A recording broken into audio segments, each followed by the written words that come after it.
ইউক্রেনের যুদ্ধ পরিস্থিতি নিয়ে ২৪ মার্চ সৌদি আরবের রিয়াদে বৈঠক করে যুক্তরাষ্ট্র এবং রাশিয়া। ওই বৈঠক নিয়ে দুই দেশের প্রতিনিধিরা শিগগিরই একটি যৌথ বিবৃতি দিতে যাচ্ছেন। যদিও আলোচনা যতটুকু হয়েছে তার পুরোপুরি সামনে আনছেন না কর্মকর্তারা, তবে চেষ্টা চলছে একটি সম্মতিতে পৌঁছানোর, যেখানে ইউক্রেনকে তাদের বাণিজ্য পরিচালনার জন্য কৃষ্ণ সাগর ব্যবহার করার অনুমতি দেওয়া হবে, যার বিনিময়ে রাশিয়ার বিরুদ্ধে পশ্চিমা অবরোধ তুলে নিতে হবে।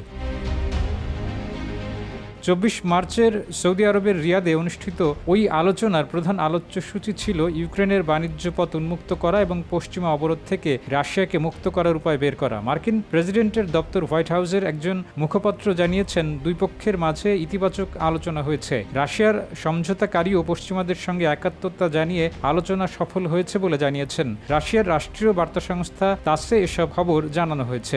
যমুনা ইলেকট্রনিক্স ঈদে ডাবল খুশি অফার সিজন 3, যে কোনো পণ্য কিনলেই পাচ্ছেন নিশ্চিত ঈদ উপহার। ২৫ মার্চ সৌদি আরবে আরেকটি বৈঠক হওয়ার কথা রয়েছে ইউক্রেনের প্রতিনিধিদের সঙ্গে যুক্তরাষ্ট্রের। এছাড়া চলমান পরিস্থিতিতে ২৭ মার্চ পরাশক্তিদের আরেকটি সামরিক জোট কোয়ালিশন অব দ্য উইলিং এর নেতারা বৈঠকে বসবেন, যেখানে যুক্তরাজ্যের প্রধানমন্ত্রী কিয়ার স্টারমার এবং ফ্রান্সের প্রেসিডেন্ট ইমানুয়েল ম্যাক্রনের অংশ নেওয়ার কথা রয়েছে। সম্প্রতি কোয়ালিশন অব দ্য উইলিং এর বৈঠকের পরই যুক্তরাষ্ট্রের পক্ষ থেকে রাশিয়াকে ইউক্রেনের সঙ্গে ৩০ দিনের যুদ্ধবিরতিতে রাজি হতে প্রস্তাব দেওয়া হয়। সে প্রস্তাবে রাশিয়াও ইতিবাচক সাড়া দিয়েছে।